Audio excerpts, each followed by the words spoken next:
Dari beberapa tahun yang lalu saya himbau anak-anak muda di semua kota. Ayo kita jadi mujahid medsos. Sampai akhirnya muncul Muslim Cyber Army, saudara. Mujahid medsos, saudara. Pokoknya kalau ada akun nyerang Islam, jawab langsung. Jangan didiamin. Kalau ada akun nyerang Islam, laporin rame-rame. Nah, saudara, supaya ditutup itu akun. Jangan berhenti. Nah, apa bedanya mujahid medsos sama buzzer? Buzzer dibayar, mujahid medsos nggak dibayar, saudara. Mereka berjuang rela untuk bela agama. Kalau mereka bisa membuat 2 akun, 3 akun, 10 akun, 100 akun buat nyerang Islam, kenapa kita tidak bikin akun sebanyak-banyaknya buat bela Islam? Takbir! Kalau mereka bisa bikin akun, saudara, ratusan ribuan akun buat nyerang Islam, buat nyerang kiai, buat nyerang habaib, saudara. Bikin kita ratusan ribuan akun buat bela Islam, bela kiai, bela pesantren, bela habaib. Jangan diam, hancurkan siapa saja akun-akun yang menyerang Islam. Siap berjuang. Takbir. Ini kita era perang medsos, saudara. Inilah instruksi dan komando Imam Besar HRS, bagaimana sekarang itu adalah zaman di mana perang medsos, bahkan himbauan yang kita dapat, jika kita mampu membuat banyak akun, maka buatlah untuk membela agama dan juga membela para habaib dan ulama, umahat semua. Buat yang baru bergabung di channel ini silahkan bisa bantu dengan mengklik tombol like dan subscribe-nya terlebih dulu. Sejauh ini, memang apa yang disampaikan dan ditegaskan oleh Imam Besar HRS ini sudah terjadi, bahkan sosok Imam Besar HRS juga telah menghimbau dari dulu akan hal ini. Lalu bagaimana menurut umahat semua? Jika punya tanggapan setelah menyimak penjelasan ini sampai akhir silahkan umahat bisa memberikan tanggapannya di kolom komentar. Mari kita sama-sama ikut berjuang dan membela agama dan ulama. Jangan sampai buzzer-buzzer yang menyerang agama dan ulama habaib kita dibiarkan begitu saja. Mari kita sama-sama ikut berjuang dan membela agama dan ulama. Jangan sampai buzzer-buzzer yang menyerang agama dan ulama habaib kita dibiarkan begitu saja. Mari kita sebarluaskan hal ini agar banyak umahat yang lain yang mengetahui. Di akhir nanti Thoriqul Khair akan menanggapi hal ini. Selengkapnya mari kita simak sampai selesai. Hadapi serangan-serangan saat ini dari berbagai arah. Yang diarahkan ke FPI, ke habaibnya, ke kiainya, saudara. Nah, maka FPI harus lebih berhati-hati. Nah, saya mau sampaikan ini kepada anak-anak muda. Khususnya zaman sekarang ini kita memasuki satu era modern, saudara, di mana perang yang paling berbahaya saat ini bukan perang nuklir, bukan perang rudal, bukan perang konvensional. Yang berbahaya saat ini adalah perang media. Israel, ada rekamannya kalau Anda lihat di YouTube, seorang yaitu tokoh mereka yang wanita, yang laki-laki, tokoh media. Mereka mengatakan kami negara Israel memelihara 60.000 buzzer di seluruh dunia. 60.000 buzzer ini yang tingkat-tingkat internasional, belum yang kecil-kecil. Saudara, yang satu akunnya, saudara, itu followernya ada yang 10 juta, 20 juta, 60 juta followernya. Mereka gaji. Nah, jadi Israel mengakui ada 60.000 buzzer, influencer di seluruh dunia yang mereka gaji. Itu 60.000 tuh akun-akun besar, belum akun-akun kecil. Saudara, kalau akun kecil mereka punya ratusan ribu sampai jutaan akun. Untuk apa tuh mereka kok mau bayar itu akun, saudara? Ada yang dibayar per bulan ratusan juta, ada yang dibayar miliaran, saudara. Dia bayar tiap bulan. Kenapa? Untuk membentuk opini, untuk merubah mindset cara berpikir manusia, saudara. Dan sekaligus, saudara, untuk menyebarluaskan fitnah terhadap tokoh-tokoh Islam. Jadi ini perang media. Perang media ini sangat berbahaya. Nah, lewat media itu mereka sebarkan kebohongan. Ternyata cara-cara Israel semacam itu yang sudah dilaksanakan lebih dari 1 dekade, lebih dari 10 tahun ini, ditiru oleh banyak negara, termasuk Indonesia. Bagaimana di rezim yang lalu selama 10 tahun presiden dan timnya membiayai, saudara, para buzzer, saudara. Buzzer ini pendengung, saudara. Bayar buzzer. Dengan dalih mereka ini influencer. Saudara, alasannya untuk menyebarluaskan hasil kerja pemerintah. Supaya masyarakat rakyat tahu, ini loh kerja pemerintah, ini loh hasilnya, ini loh bagusnya. Ya memang, kalau dilihat secara teori tujuannya bagus. Tapi pada prakteknya, para buzzer yang jumlahnya ribuan tadi, saudara, digaji tiap bulan untuk mencaci maki habaib, mencaci maki ulama, mengadu domba kiai dengan habib, saudara, mengadu domba para santri, merusak Islam dari segala arah. 10 tahun. 10 tahun kita diobok-obok dengan media. Maka tadi saya katakan, ini kita saat ini memasuki era perang yang berbahaya. Bahkan salah satu tokoh mereka di Indonesia, saudara, yang punya lembaga survei, dia mengatakan apa? Dalam satu training, ada rekamannya. Dia katakan kepada semua yang di training media, sebarkan. Walaupun bohong, sebarkan. Karena kebohongan itu kalau diulang-ulang, nanti akan dianggap sebagai kebenaran. Itu teori mereka, prinsip mereka begitu. Walaupun bohong, ulang-ulang. Jadi kalau diulang-ulang itu kebohongan, nanti masyarakat anggap itu benar. Dan itu yang terjadi, saudara.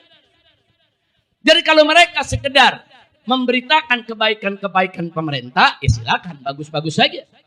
Kalau mereka menyiarkan hasil kerja pemerintah, oh pemerintah bangun jembatan, oh pemerintah bangun jalan, oh pemerintah bangun sekolah, oh pemerintah bangun rumah sakit, bagus. Silakan disebarluaskan. Tapi kadang-kadang karena mereka dibayar, saudara, yang pemerintah nggak kerjain, saudara, mereka kadang-kadang bangun jembatan 1, dibilang 100. Saudara, bangun jalan cuma 100 km, dia bilang 1000 km.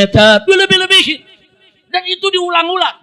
Sehingga masyarakat percaya dengan kebohongan tersebut. Nah, ini berbahaya. Nah, jadi akhirnya begitu mereka mulai menyentuh ulama, habaib, saudara, buzzer-buzzer ini mencaci maki habaib, mencaci maki kiai. Bahkan pondok pesantren ditelanjangi habis-habisan. Ada pondok pesantren rubuh, wah mereka rame-rame menghina kiai.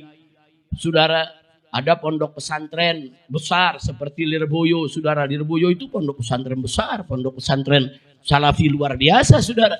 Dan itu merupakan basisnya Ahlus Sunnah wal Jamaah. Nah, santri kerjasama. Pakai ember, saudara, ngecor. Nah, kan oper-operan tuh kalau kerjasama. Langsung mereka rekam. Apa mereka bilang? Santri diperbudak kiai. Santri cium tangan kiai, dua beritain santri mendewakan kiai. Apa, saudara? Dihina. Saya sudah sampaikan dari dulu, waktu itu Habib diserang di mana-mana. Habib turunan Nabi palsu. Habaib begini, habaib begitu. Saya sudah ingatkan para kiai, ingat ya. Hari ini habaib yang diserang, besok kiai yang diserang. Ternyata betul sekarang kiai-kiai diserang. Jangankan kiai yang salah, yang nggak salah disalah-salahin kalau nggak sejalan dengan mereka. Apalagi kalau kiainya salah, habis. Kiai mencabuli santri, salah, habis. Semua kiai dihina. Maka itu saudara, ini perang media. Yang mencabuli santri, oknum kiai, 1-2 kiai, tapi yang rusak puluhan ribu kiai. Yang dihina. Terjadinya di satu pondok pesantren yang dihina semua pesantren. Jahat buzzer, kenapa mereka hina itu semua? Pesantren itu cuma tempat LGBT. Pesantren itu banyak pencabulan-pencabulan. Pesantren dijelek-jelekin supaya masyarakat nggak masuk pesantren. Malah beberapa tahun yang lalu jangan masuk pesantren. Pesantren itu sarang teroris, bibit-bibit ekstremis. Ini media ini berbahaya kalau digunakan untuk menyerang Islam. Bahaya tidak? Nah, makanya saudara, Dari beberapa tahun yang lalu saya himbau anak-anak muda di semua kota. Ayo kita jadi mujahid medsos. Sampai akhirnya muncul Muslim Cyber Army, saudara. Mujahid medsos, saudara. Pokoknya kalau ada akun nyerang Islam, jawab langsung. Jangan didiamin. Kalau ada akun nyerang Islam, laporin rame-rame. Nah, saudara, supaya ditutup itu akun. Jangan berhenti. Nah, apa bedanya mujahid medsos sama buzzer? Buzzer dibayar, mujahid medsos nggak dibayar, saudara. Mereka berjuang rela untuk bela agama. Kalau mereka bisa membuat 2 akun, 3 akun, 10 akun, 100 akun buat nyerang Islam, kenapa kita tidak bikin akun sebanyak-banyaknya buat bela Islam? Takbir. Kalau mereka bisa bikin akun, saudara, ratusan ribuan akun buat nyerang Islam, buat nyerang kiai, buat nyerang habaib, saudara. Bikin kita ratusan ribuan akun buat bela Islam, bela kiai, bela pesantren, bela habaib. Jangan diam, hancurkan siapa saja akun-akun yang menyerang Islam. Siap berjuang. Takbir. Ini kita era perang medsos, saudara. Ada yang bilang, tapi Habib itu Iran sekarang ini dengan Amerika kan perangnya pakai rudal. Jangan lupa, di sana juga ada perang medsos, saudara. Bazar-bazar Israel sama Amerika memberitakan, Iran sudah menyerah, Iran sudah kalah, presidennya ingin menyerahkan diri. Padahal enggak. Bazar mereka bercerita. Kita nggak bisa bedain mana cerita yang benar, mana cerita yang mana, saudara. Anak itu udah lemes duluan, ya kok kalah, saudara. Nah, makanya kita jangan berhenti, cari berita yang betul, saudara. Lawan berita hoax dengan hak. Lawan itu berita dusta dengan fakta. Nah, kekuatan umat Islam yang jumlahnya miliaran, kalau kita main di medsos, kita nggak bakal kalah. Ini penting. Nah, jangan juga kita hoax kita lawan dengan hoax juga, jangan. Dusta kita lawan dengan dusta juga, jangan. Hoax lawan dengan hak. Dusta lawan dengan fakta. Insya Allah perjuangan kita berkah dan akan menang, saudara. Amin ya rabbal alamin. Jangan diam, saudara, jangan. Pokoknya ada yang nyerang ulama, wah serbu rame-rame. Udah akunnya kita laporin, pokoknya serbu sampai dia tutup ke akun. Sampai dia takut buka akunnya, saudara. Nah, kira-kira bisa gak? Siap tidak? Tapi nggak digaji. Alhamdulillah. Kalau buzzer digaji, saudara, ada yang digaji 10 juta per bulan. Ada yang digaji berdasarkan follower. Oh, kalau followernya sekian, gajinya sekian puluh juta. Kalau followernya sekian, gajinya sekian ratus juta. Ada yang digaji miliaran. Tugasnya apa? Bikin berita bohong, bikin fitnah, bikin adu domba, saudara. Nah, jadi mereka nyari nafkah dari kebohongan. Nyari nafkah dari dusta, nyari nafkah dari fitnah. Na'udzubillah min dzalik. Nah, kira-kira kalau udah jelas begitu nih, saya mau tanya, kalau begitu menguasai medsos penting tidak? Penting. Bikin Muslim Cyber Army, saudara. Bikin komunitas mujahid medsos, bikin lawan segala kemaksiatan, saudara. Dan kita harus bisa bersiasat. Contoh, saudara, kalau kita masuk ke Instagram, kita masuk ke Facebook, saudara, kita sebut LGBT, dihapus. Nah, akhirnya kita robah jadi LTBG. Itu nggak kebaca tuh sama algoritma. Belakangan jadi boti. Bagus, pakai istilah yang algoritma nggak baca, saudara. Atau contoh, Anda taruh nama saya HRS, langsung gak hapus. Betul? Balik SRH. Pusing-pusing amat. Betul? Taruh foto saya, langsung dihapus. Saudara, udah taruh foto, mukanya pakai love. Nggak kelihatan, betul? Pusing-pusing lo sekalian. Jangan takut, betul? Banyak siasat. Oh, LGBT nggak bisa L bintang T, kan bisa, saudara. Yang penting mereka yang buka medsos paham pesan kita maksudnya kemana.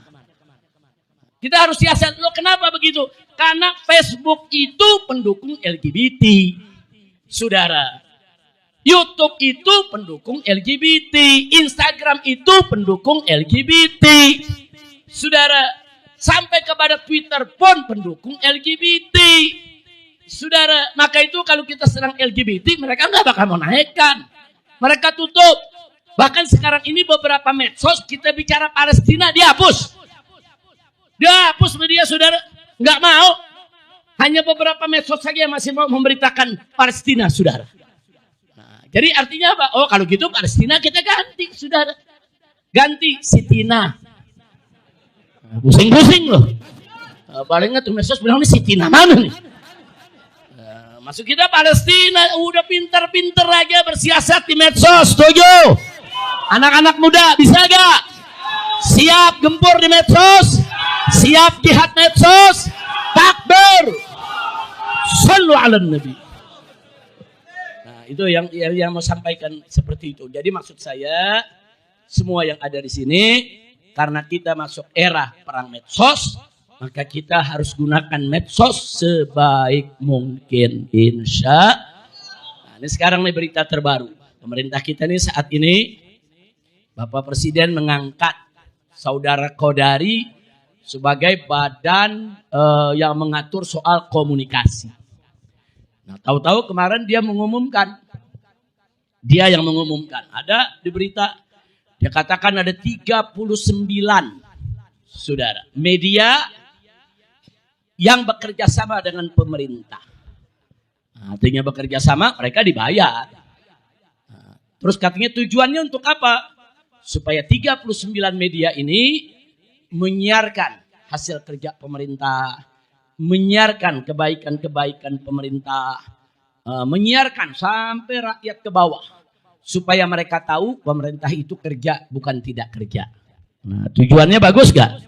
Bagus. Tapi yang jadi masalah, saudara, orang ini yang diangkat oleh presiden ini, saudara, selama ini memang terlibat di dalam perang medsos, perang media, di dalam menjual informasi-informasi, saudara, yang tidak benar, bahkan tidak aman dan nyaman gerakan dengan gerakan Islam. Dia selama ini juga terlibat dengan berbagai macam kalangan yang terlibat menjadi buzzer di dunia media. Nah, saya khawatir kalau 39 media tadi ke depannya digunakan seperti rezim yang kemarin, buat hina kiai, buat hina ulama, buat hina Islam, saudara. Makanya selama rezim yang kemarin berkuasa, saudara, ada beberapa orang yang selalu ngadu domba umat. Kita laporin berkali-kali, nggak diproses. Seperti siapa? Seperti Abu Jamban. Tahu Abu Jamban? Saudara, kita udah laporkan, nggak dilindungi kok. Karena memang mereka buzzer-buzzer piaraan pemerintah saat itu dibayar, digaji. Nah, kita khawatir kalau sekarang nih, saudara, rezim yang sekarang jangan sampai mengulangi perilaku rezim yang kemarin yang begitu berbahaya, ngadu domba umat. Nah, makanya saya dukung Pak Yusuf Kalla, saudara, yang didukung oleh 40 ormas Islam, sedang memproses ada 3 orang, saudara, buzzer yang memang selama ini suka ngedit-ngedit rekaman, motong-motong rekaman orang, fitnah-fitnah orang. Nah, sekarang Pak Yusuf Kalla marah, tuntut, laporkan mereka, dan mereka sedang diproses. Bagus, kita dukung. Saudara, kenapa kita perlu dukung? Karena yang dilaporkan oleh Pak Yusuf Kalla, saudara, Grace Natali, Ade Armando, Abu Janda, memang selama ini saudara sering memberikan pernyataan-pernyataan yang kontroversial. Terakhir kena batunya ceramah daripada Pak Yusuf Kalla dipotong-potong, diedit-edit. Saudara, seolah-olah Pak Yusuf Kalla itu saudara memusuhi agama di luar Islam, memusuhi Kristen, memfitnah Kristen. Marahlah Pak Yusuf Kalla, saudara. 40 ormas Islam mendukung Pak Yusuf Kalla. Proses hukum mereka, ceploskan ke penjara. Setuju? Takbir. Kalau kita dari FPI udah dari 10 tahun yang lalu kita laporin. Kita udah laporkan berkali-kali, saudara, tapi di rezim yang kemarin dilindungi. Nah, gitu kita berharap di yang sekarang ini jangan sampai dilindungi lagi. Amin. Mudah-mudahan mereka diproses, dijebloskan ke penjara. Amin. Makanya saya agak khawatir. Saya lagi perhatiin, saya lagi keker. Ini mau kemana nih? 39 media direkrut oleh pemerintah. Saudara, nanti dibiayai saudara. Ini arahnya kemana? Kalau arahnya sekedar menyiarkan kebaikan pemerintah, hasil kerja pemerintah, tanpa ditambah-tambah, tanpa data yang bohong, tanpa ada fitnah-fitnah seperti kemarin, nggak apa-apa. Silakan kerjasama dengan media. Itu hak pemerintah. Karena pemerintah juga tahu untuk mengumumkan daripada hasil kerjanya ke bawah, ya pemerintah juga butuh media. Nah, cuman kita wasiatkan kepada pemerintah, gunakan media itu dengan arif dan bijak. Jangan sampai media itu digunakan lagi seperti rezim yang kemarin untuk menghina habaib, menghina kiai, menghina ulama, ngadu domba kiai dan habib, ngadu domba umat, mecah belah bangsa. Kalau itu dilakukan, apa bedanya rezim sekarang dengan yang kemarin? Betul? Nah, kira-kira jelas gak? Paham? Nah, maka itu tadi saya katakan. Nah, ini kan era perang media. Sudahlah, pemerintah mempunyai medianya, partai-partai juga punya media, sudah. Partai-partai punya media, mereka juga bayar orang untuk membaguskan mereka punya partai, saudara. Nah, itu mereka semua bayaran. Ini umat Islam nih nggak dibayar. Dibayarnya saudara untuk menerima ridho Allah. Amin. Pokoknya ikhlas kerja di medsos, mau di Instagram, mau di TikTok, saudara. Mau di Telegram, mau di Twitter, saudara. Mau di Facebook, mana saja, saudara. Buka akun, siarkan Islam. Buka akun, serang segala maksiat. Itu juga merupakan jihad amar ma'ruf nahi munkar kita di media. Siap berjuang di media? Siap jadi mujahid medsos? Takbir!